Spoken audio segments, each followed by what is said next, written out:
Welcome to Whispering Blooms, a Stripology sew-along. I'm Allison from QuiltNCode, and this is Block D, my favorite block, of our 2026 Spring Mini Block of the Week quilt series.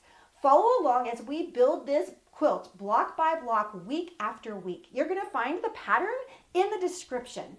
And you can also find a link to the exact fabrics that we're using for this quilt. Subscribe to stay on track, and now let's get sewing. Block E is one of my favorite blocks because now I get to do applique. This is a great opportunity to use up scraps of fusible web that I have hanging out around the house. It's also great for the scraps that I have put aside from the cutting and previous blocks that I have done. First thing I want to do is I am going to trace out my little flowers here.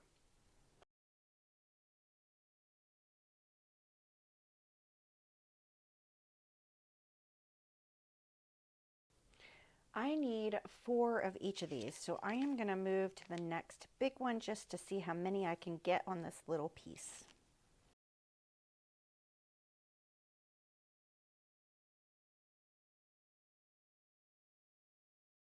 Once I've gotten everybody drawn out, I'm going to rough cut using some paper scissors.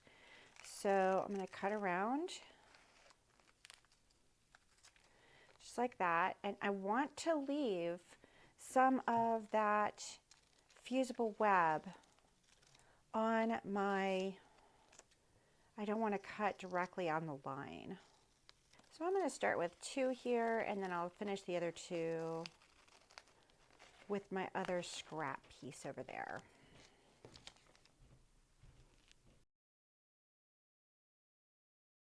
I want to make sure that when I press my pieces to my fabric that I am on the wrong side of my fabric. So I've gone ahead and laid them down, right sides down, onto my ironing space.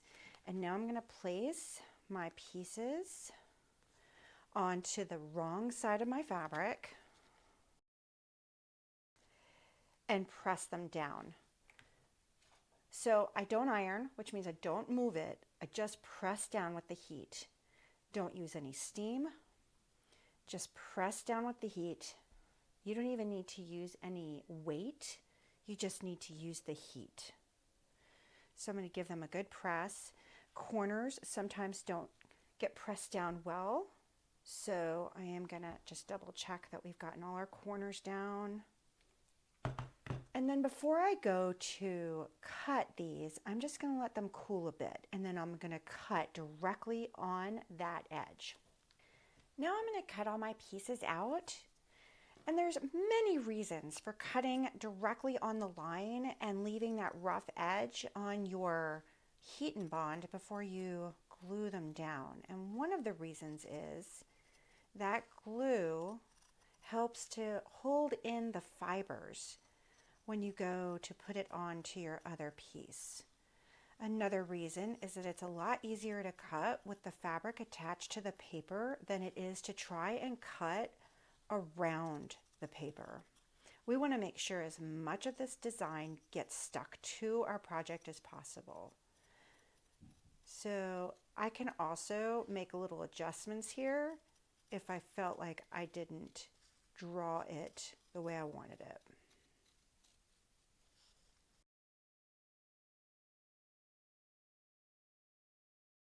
Now I can bring in my fabric here that this is going to go on. And when I peel these off,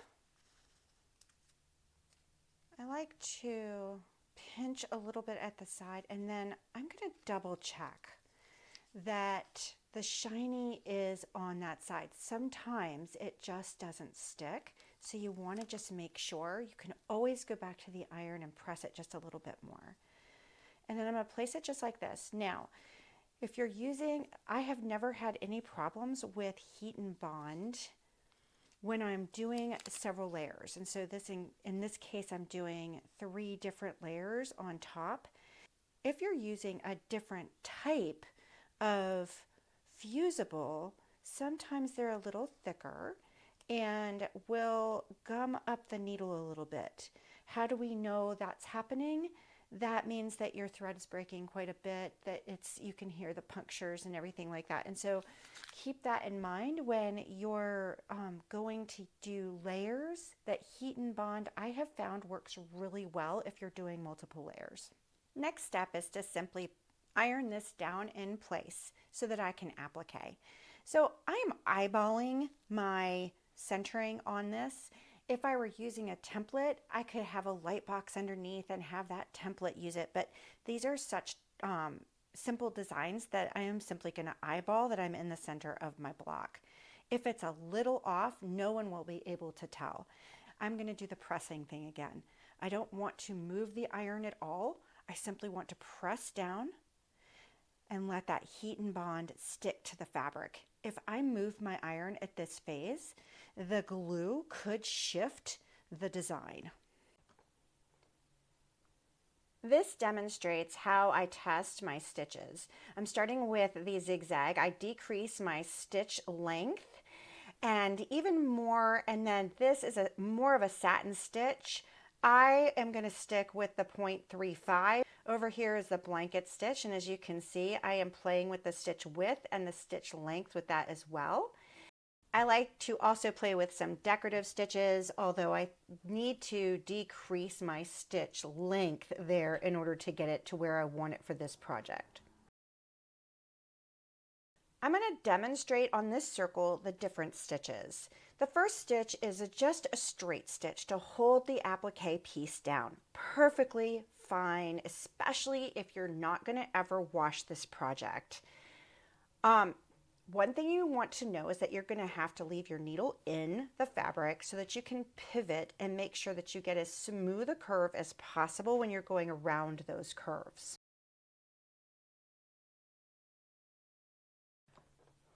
With the zigzagging stitch, you want to make sure that when the needle is going down on the right, that it's hitting the outside edge of the fabric, and that when it goes to the left, you're going into the fabric. That way you're covering the edge of that fabric, which is what you want with that zigzag stitch. Make sure that you put the needle down when you need to pivot.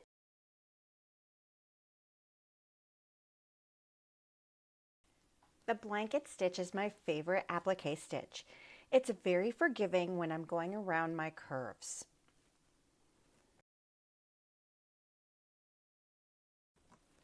My machine does a blanket stitch by going forward, then backward, then forward.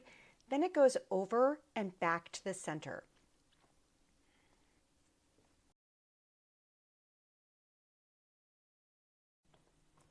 With this particular decorative stitch, I'm trying to keep the flat places right on the edge of the fabric, and then just moving the fabric as the feed dogs take it.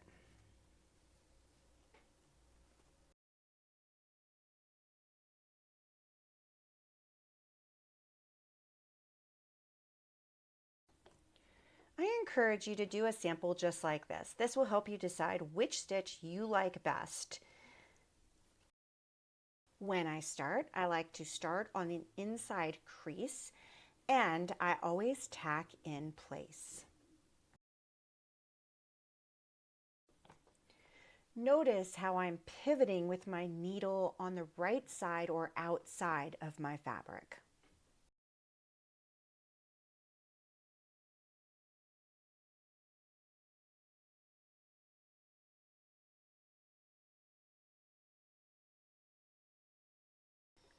And when I get to the end, I also tack in place.